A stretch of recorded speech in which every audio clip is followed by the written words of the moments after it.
Welcome to Japanese Cooking 101. Today we are making Kyoto-style Ozoni, a soup with mochi specially prepared for the New Year's Day. The kind of ozoni varies significantly by region. This traditional Kyoto-style recipe features Saikyo miso, a kind of white miso from Kyoto. These are the ingredients. They are quite simple but are very specific. For more information and complete recipe, visit our website japanesecooking101.com. First, we soak the kombu in water for 30 minutes. Meanwhile, prepare the vegetables. Peel the daikon and slice thinly. We prefer small daikon for ozoni, but if it's bigger, you can cut in half or quarters vertically before slicing.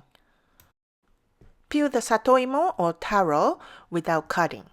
In traditional recipes, a much larger potato called kashiraemo is dropped whole into each bowl of soup.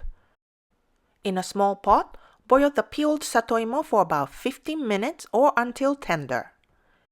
And in a separate pot, we also boil the sliced daikon until tender. Start cooking the kombu water at medium heat and remove the kombu right before boiling. This is kombu dashi and it has subtle but savory flavor. Turn down the heat to low and dissolve the miso paste.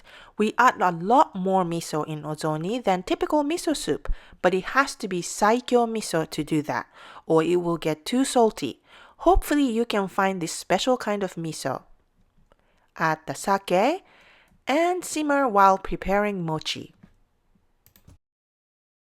In a separate pot, boil mochi for a few minutes until soft. In some regions, they toast mochi for ozoni, but boiling round mochi is how they prepare in Kyoto. Now transfer everything into the soup: mochi, satoimo potato, and cooked daikon, and simmer for a couple of minutes in low heat.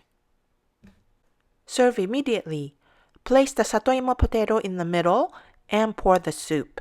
Each bowl should have a satoimo, mochi, and slices of daikon.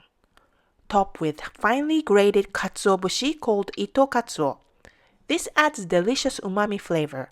For people in Kyoto, this is the flavor combination that they must have to begin each year. If you are not from Kyoto, this may be a new kind of taste, but hopefully you will enjoy these traditional regional flavors.